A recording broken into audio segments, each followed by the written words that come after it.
ఓం శ్రీరామచంద్ర పరబ్రహ్మణే నమః. ఓం నమో వశిష్ఠ విశ్వామిత్ర వ్యాస వాల్మీకి సుఖాదిభ్యః. ఓం శుక్లాంబరధరం విష్ణుం శశివర్ణం చతుర్భుజం ప్రసన్నవదనం ధ్యాయేత్ సర్వ విఘ్నోపశాంతయే. ఓం నమో బ్రహ్మాదిభ్యో బ్రహ్మ విద్యా సంప్రదాయ కర్తృభ్యో వంశ ఋషిభ్యో మహద్భ్యో నమో గురుభ్యః. ఓం శ్రీరామో రామభద్రశ్చ రామచంద్రశ్చ శాశ్వతః రాజీవలోచన శ్రీమాన్ రాజేంద్రో రఘుపుంగవః. శ్రీ యోగవాసిష్టము ఉత్పత్తి ప్రకరణము.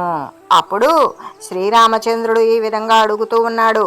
ఓ మహాత్మా, బ్రహ్మ విద్వరా, మోక్ష సిద్ధినే చేకూర్చేటువంటి ఏ సప్త జ్ఞాన భూమికలు ఉన్నాయన్నారో వాటిని గురించి మీరు నాకు సంగ్రహంగా తెలియజేయండి అని అడగగా, అప్పుడు శ్రీ వశిష్ఠ దేవుడు ఈ విధంగా చెప్తూ ఉన్నారు. రామ, అజ్ఞాన భూమికలు 7, జ్ఞాన భూమికలు 7 అని 14 ఉన్నవి. అయితే ఇంకా వీటికి చాలా చాలా అవాంతర భేదాలు కూడా ఉన్నవి అని చెబుతూ, స్వయత్న సాధక రసాన్ మహాసత్తా భరోన్నతే ఏతే ప్రతిపదం బద్ధమూలే సంఫలత ఫలం. స్వాభావిక ప్రవృత్తి రూపమైనటువంటి ఏ పురుష ప్రయత్నం అయితే ఉంటుందో అది విషయభోగాలయందు దృఢమైనటువంటి ఆసక్తి అనేటువంటి ఈ 2 కూడా అజ్ఞాన భూమికా స్థితికి అసాధారణమైనటువంటి కారణాలు.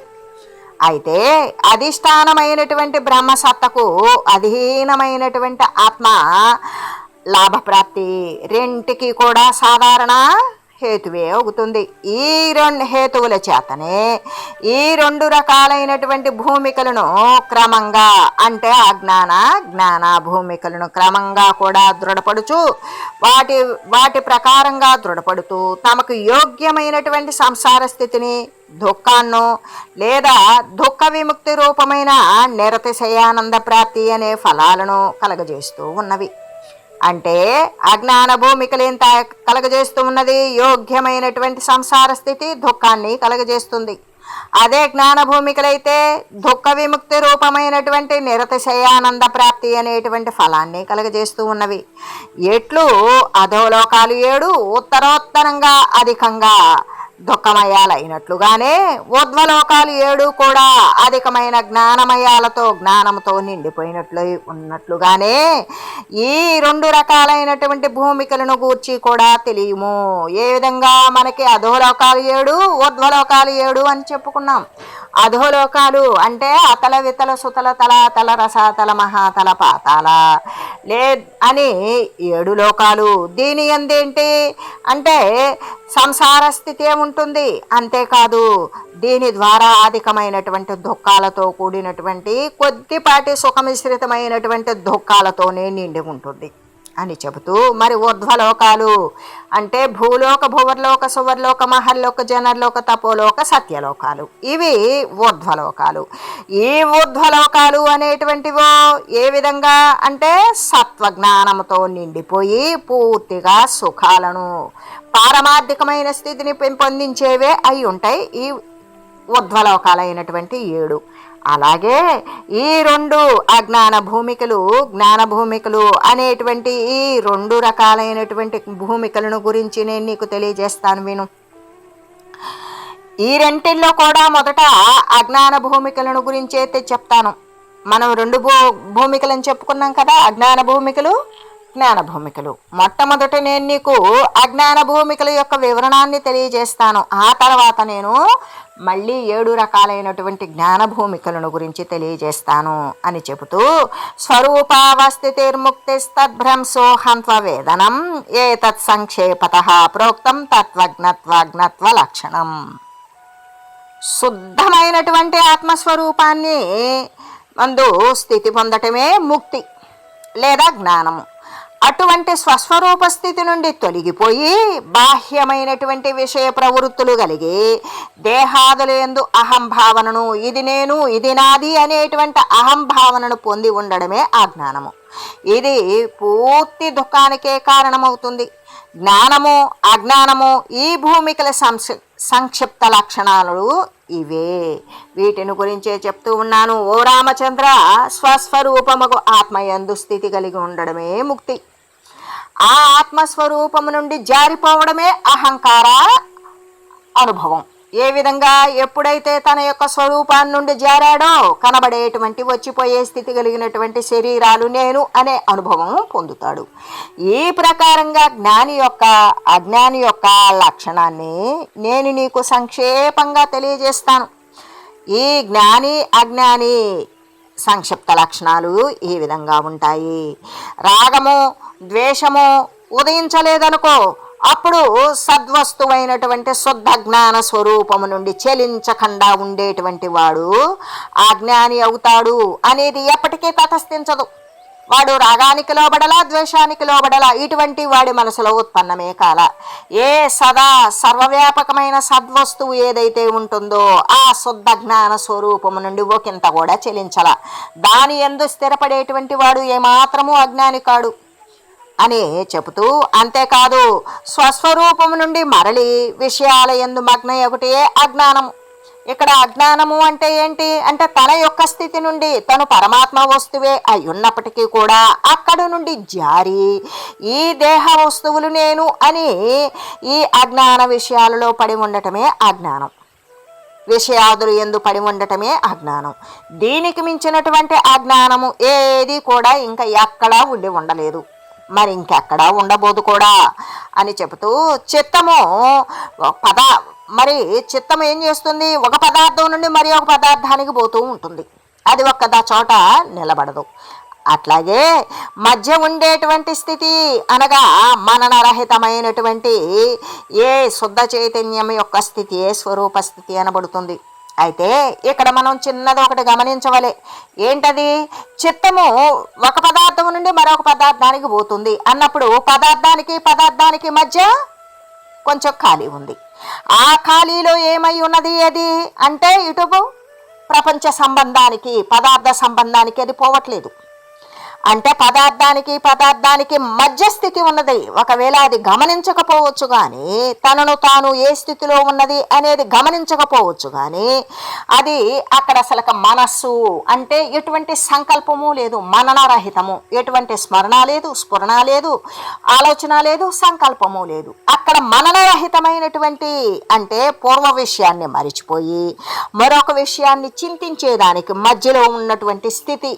అంటే చింతించబోయేటువంటి విషయానికి ముందు, చింతించేసిన తర్వాత ఉన్నటువంటి ఖాళీ, ఈ మధ్యలో ఉన్నటువంటి పూర్వ విషయానికి ముందుది, చింతించబోయే విషయానికి ముందుది, పూర్వ విషయానికి తరువాతది అయిన స్థితి ఏదైతే ఉంటుందో అది మననరహితము.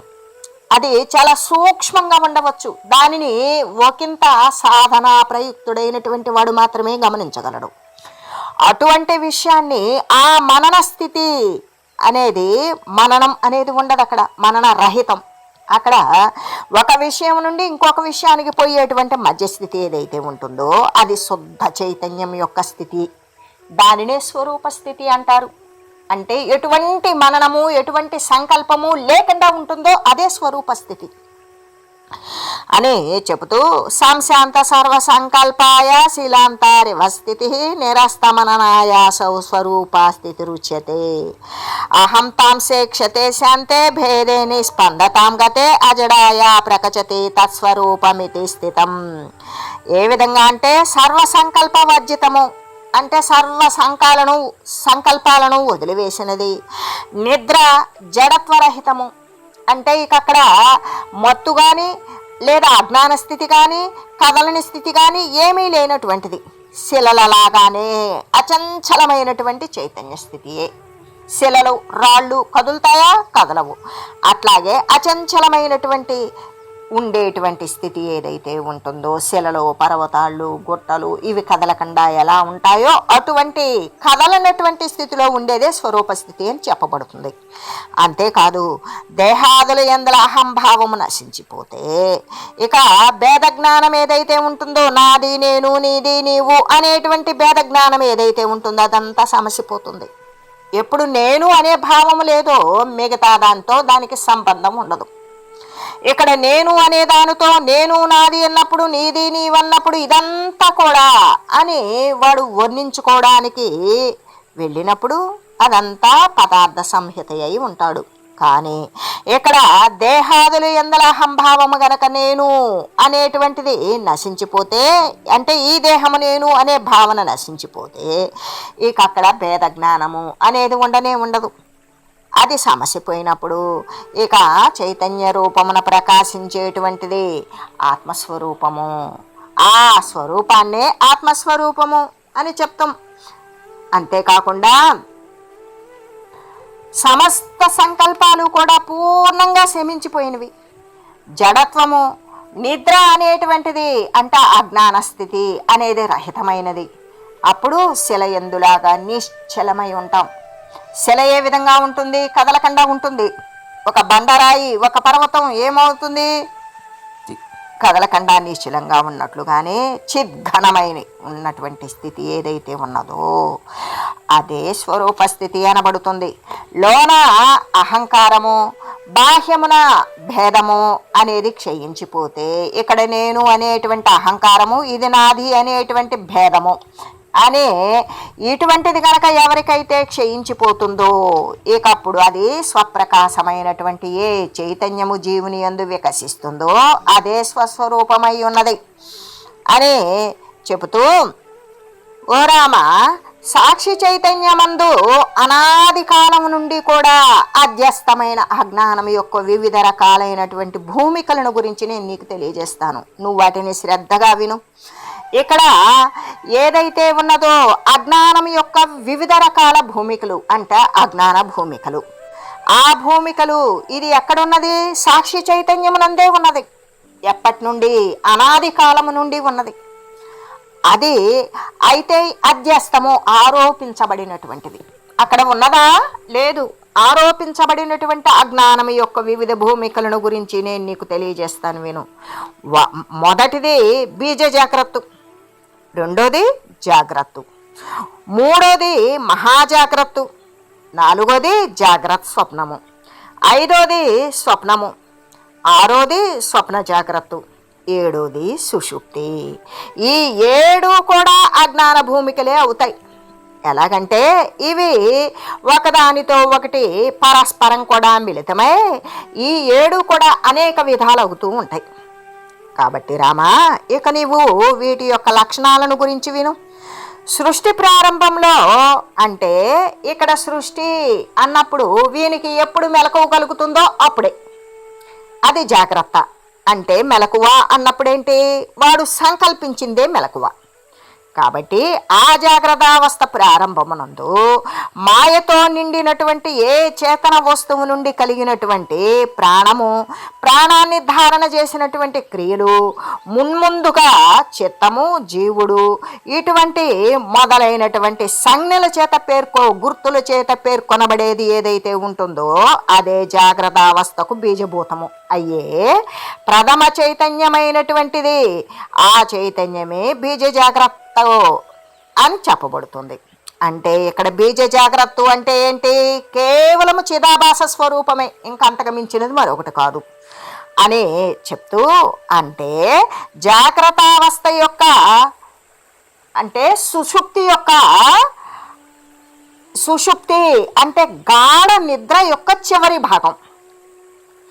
అది జాగ్రత్తావస్థ యొక్క ప్రథమ భాగం అయినప్పుడు అది ఏ విధంగా ఉంటుంది అంటే అజ్ఞానోపహితమైనటువంటి చైతన్య స్థితి ఏదైతే ఉంటుందో దాన్నే బీజ జాగ్రత్త అంటారు. అంటే నిద్ర యొక్క చివరి భాగం, మెలకువ రావడానికి ముందు భాగం, మెలకువ వచ్చినప్పుడు దాని యొక్క ప్రథమ భాగం ఏదైతే ఉంటుందో అది ఈ అజ్ఞానానికి ఉపహితమైనటువంటి అజ్ఞాన స్థితి నుండి మేల్కొంచేటువంటి స్థితి ఏదైతే ఉంటుందో ఆ చైతన్య స్థితి, అజ్ఞానం యొక్క ఉపహిత స్థితి నుండి చైతన్య స్థితి వరకు ఉండేటువంటిది ఏదైతే ఉంటుందో ఆ మధ్యకాలం బీజ జాగ్రత్త అంటారు. అంతేగాక ఏషాజ్ఞప్నే నవావస్థాత్వం సజాగ్రత్త సంస్కృతిం శృణు నవప్రసూదన్యపరాధయం చాహమిదం మమ. ఇది జ్ఞప్తి యొక్క నూతన అవస్థ. దీన్ని గుర్తించడానికి మొట్టమొదటి అవస్థ అనమాట. అదే క్రొత్త అవస్థ, క్రొత్త బాధ, క్రొత్త స్థితి. కాబట్టి రామ, ఇక నువ్వు జాగ్రత్త యొక్క స్థితిని గుర్చి వినుము. నవ్యోత్పన్నమైనటువంటి బీజ జాగ్రత్తకి పూర్వము ఈ స్థూల దేహము గుర్తించగానే ఏమవుతుంది, ఇది నేను అంటాం. ఈ భోగ్య పదార్థాలు ఇవి నావి అనేటువంటి ఏ ప్రతీతి అయితే ఉంటుందో అదే జాగ్రత్త అనబడుతుంది. ఎలాగంటే దీని యందు జీవునికి పూర్వకాల స్థితిని గూర్చినటువంటి భావన లేదు కదా. ఈ దేహమే నేను, దేహ సంబంధాలైనటువంటి ఈ గృహాలు, నా ధనాదులు ఇవన్నీ కూడా నావే అనేటువంటి జాగ్రత్త యొక్క ప్రత్యయాలు ఏవైతే ఉన్నావో అవి జన్మ యొక్క దృఢమైనటువంటి సంస్కారాల చేతనే ఉదయిస్తూ ఉన్నవి అని చెబుతూ, అంతేకాదు ఈ జన్మమందు కానీ లేక పూర్వజన్మమందు కానీ చేయబడినటువంటి అభ్యాసాలు యొక్క దృఢపడినటువంటి సంస్కారాలు ఏవైతే ఉన్నాయో ఆ సంస్కారాల చేత స్ఫురించేటువంటి జాగ్రత్త, దాని యొక్క స్థితి యొక్క అనుభవం ఏదైతే ఉంటుందో అదే మహాజాగ్రత్త అనబడుతూ ఉంటుంది.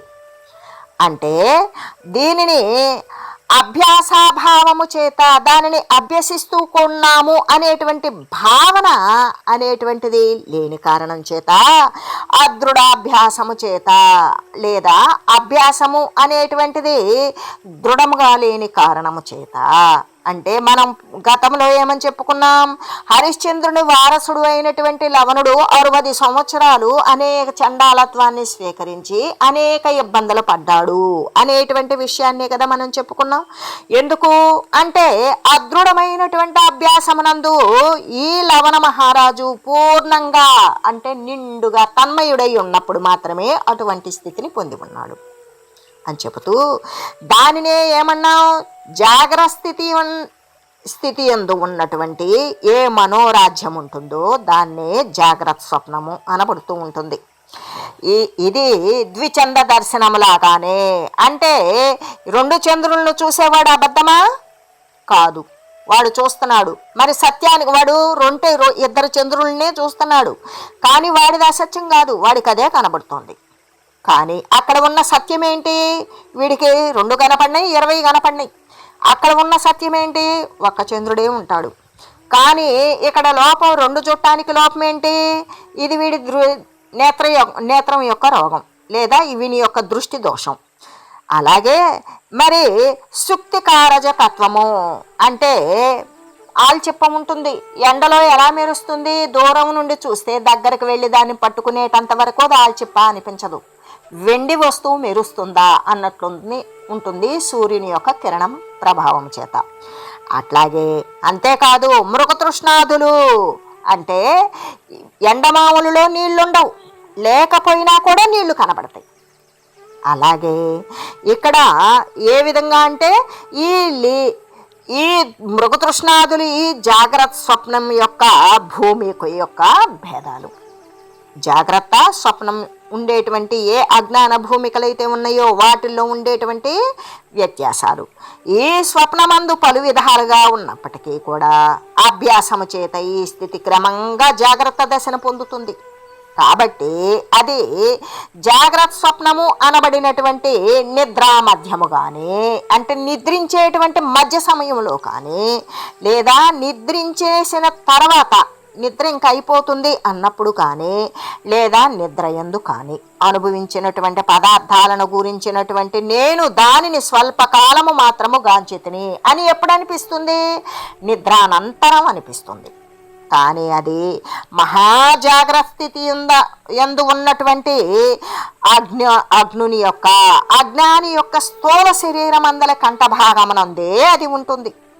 ఆ కంఠభాగం నుండి కూడా హృదయం వరకు వ్యాపించి ఉన్నటువంటి నాడీ ప్రదేశమును కలిగి ఉంటుంది అని చెబుతూ, అంతేకాదు మరి చిరజాగ్రత్త భావము చేత అంటే ఎక్కువగా పెద్దదైనటువంటి జాగ్రత్త అభావము చేత ఇక్కడ నేను పూర్తిగా మెలకువనే అనేటువంటి భావం లేని కారణము చేత వికసించినటువంటిది మహాశరీరయుతమైనటువంటి అంటే శరీరాలే కలిగినటువంటి దృఢ అభిమానము చేత, ఈ వస్తుజాలమునందు అభిమానము చేత, ఈ యొక్క శరీర దేహాదులు ఎందలి మరి ఈ పదార్థాల ఎందలి దృఢమైనటువంటి అభిమానము చేత చిరకాలము స్థాయిత్వము చేత అంటే దాని యందు దృఢపడి ఉండేటువంటి కల్పన చేత ఏ విధంగా ఉంటుంది అంటే జాగ్రత్త రూపంగానే అది వృద్ధి నొందుతుంది.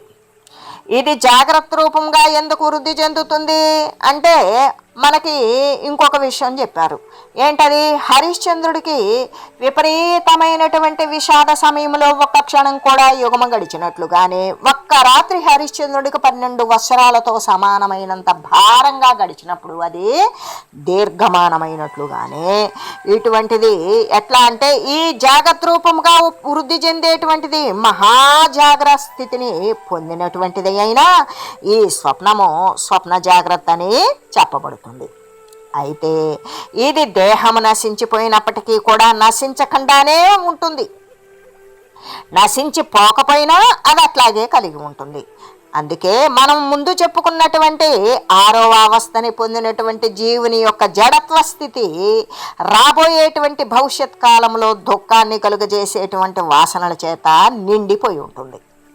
అలా నిండి ఉండి పూర్ణమై ఉండేటువంటి దానిని సుషుప్తి అంటే ఏమీ తెలియబడినటువంటి స్థితి అనబడుతుంది. ఈ అవస్థ యందు తృణము అంటే గడ్డి కానీ, మట్టి కానీ, ఇంకా రాయి కానీ ఇటువంటి పరమాణువులతో నిండినటువంటి ఏ వస్తువులలాగానే జీవుడు కూడా జడ రూపంలోనే ఉంటాడు. కాబట్టి రామా, ఈ విధంగా ఈ 7 రకాలైనటువంటి అజ్ఞాన భూమికలను కూడా నేను నీకు తెలియజేశాను. అవి ఏంటవి? బీజ జాగ్రత్త, మహాజాగ్రత్త, జాగ్రత్త స్వప్నము, స్వప్న జాగ్రత్త, సుషుప్తి అనే ఈ 7 అజ్ఞాన భూమికలను కూడా నేను నీకు వివరించాను. ఇంకా పలువిధ రూపాలు కలిగినటువంటి వీనిలో మరలా ఒక్కొక్కటి అనంత శాఖలై ఉంటుంది. అంతేకాదు చిరకాలము రూఢి చెందినటువంటి ఏ జాగ్రత్త స్వప్నమైతే ఉంటుందో అది జాగ్రత్త అవస్థ యందే పరిసమాప్తిని పొందుతుంది. అక్కడే ముగిసిపోతుంది దాన్ని. ఈ విధంగా నానా రకాలైనటువంటి పదార్థాల యొక్క విభేదనము చేత జాగ్రత్త స్వప్నము విశాల రూపాన్ని ధరిస్తుంది. ఇలాగా జాగ్రత్త దశను పొందిన తర్వాత జాగ్రత్త స్వప్న అవస్థ యందు కూడా మహాజాగ్రత్త యొక్క అసంఖ్యాకములైనటువంటి అనుభవాలు స్థితిని పొంది ఉంటాయి. ఈ మహాజాగ్రత్త అవస్థలందు మరి నదీ జాల ఆవర్తాలు తగులుకొని నౌకలాగానే ఏ విధంగా సుడిగుండాలని తగులుకున్నటువంటి నౌక మునిగిపోలేదు, పైకి రాలేదు, అలాగనే జీవుడు కూడా భ్రమ నుండి మరొక భ్రమను పొందుతూ ఉంటాడు. ఈ జాగ్రత్త నుండి మరొక జాగ్రత్తకి, ఒక స్వప్నం నుండి మరొక స్వప్నానికి, ఇటువంటి ఈ శరీరం నుండి మరొక శరీరానికి ఇటువంటి భ్రమను పొందుతూనే ఉంటాడు జీవుడు అని చెబుతూ సంసారమున దీర్ఘకాల పర్యంతం కూడా స్వప్నము జాగ్రత్త రూపంలోనే ఉంటుంది. ఉండి జీవులలో కొందరు స్వప్నమునందు, జాగ్రత్తనందు, స్వప్న జాగ్రత్త రూపమునందు కూడా ఉంటారు. కొంతమంది స్వప్నంలో విహరిస్తే, కొంతమంది జాగ్రత్తలో ఉంటే, కొంతమంది స్వప్న జాగ్రత్త రూపంలో ఉంటారు. మరికొందరైతే జాగ్రత్త స్వప్న రూపాన్ని పొంది ఉంటారు. కాబట్టి రామా, ఈ పలు రకాలైనటువంటి అవాంతర భేదాల చేత నింద్యములైనటువంటి సప్త అజ్ఞాన భూమికలను నేను నీకు ఇప్పుడు చెప్పి ఉన్నాను. ఉత్తమమైనటువంటి విచారణ చేయు. ఆ విచారణ చేతనే జ్ఞానము ఉదయిస్తుంది. ఆ జ్ఞానము చేత మాలిన్యరహితమైన నిర్మలత్వం కలిగిన ఆత్మస్వరూపాన్ని సాక్షాత్కరించుకున్నట్లయితే ఇక ఈ అజ్ఞాన భూమికలు అన్నింటినీ కూడా దాటివేశావు అనే తెలియు అని శ్రీ వశిష్ఠ గురుదేవులు చెబుతూ ఇంకా ఏమంటున్నారు? ఇమాం సప్త పదాం జ్ఞాన భూమి మా కన్నయ నఘా నానయా జ్ఞాతయ భూయో మోహ పంకే నిమజ్జసి. పాపరహితుడువకు రామచంద్ర, ఇక నీవు అజ్ఞాన భూమికలైనటువంటి సప్త అజ్ఞాన భూమికలను గురించి వినేశావు. వాటిని గురించి నువ్వు ఆత్మసాక్షాత్కార రూపాన్ని సాక్షాత్కరింపజేసుకున్నట్లయితే మిక్కిలి అయినటువంటి ఉత్తమ విచారణ చేత, జ్ఞానము చేత నిర్మలమైనటువంటి ఆత్మస్వరూపాన్ని సాక్షాత్కరించుకున్నావో ఇక ఈ అజ్ఞాన భూమికలన్నీ కూడా దాటివేశావనే చెప్పాలి. కాబట్టి రామ, ఇక నీవు ఈ సప్త జ్ఞాన భూమికలను గురించి తెలియజేస్తాను విను.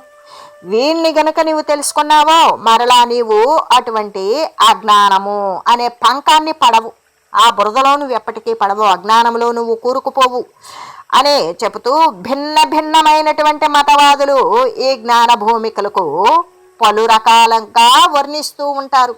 కానీ అక్కడ సిద్ధిని ప్రసాదించేటువంటి వాటిని గురించి విని ఏ వేదాంత సిద్ధాంతాలను అనుసరించి నాకు నీవు ప్రియుడు అవ్వు అంటే ఏ జ్ఞాన భూమికలైతే ఉన్నవో అవే నాకు ఇష్టమైనవి, వాటిని నేను నీకు తెలియజేస్తాను. వాటిని విని వేదాంత సిద్ధాంతం ఏదైతే ఉన్నవో ఆ సిద్ధాంతాన్ని అనుసరించి ఉన్నటువంటి ఏ జ్ఞాన భూమికలు ఉన్నవో అవే నాకు ప్రియములైనవి.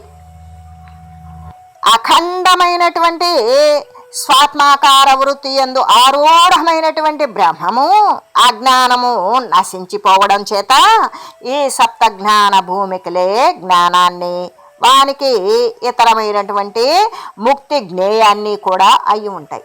కాబట్టి సత్యస్వరూపుడకు పరమాత్మను గురించినటువంటి జ్ఞానము మోక్షము ఈ రెండు కూడా పర్యాయవాచకాలే, కానీ ఒకటే అవుతాయి. అట్టి సత్య వస్తు జ్ఞానమును ఎవడైతే పొందుతాడో అతడు ఈ సంసారమును మరలా జన్మించడు.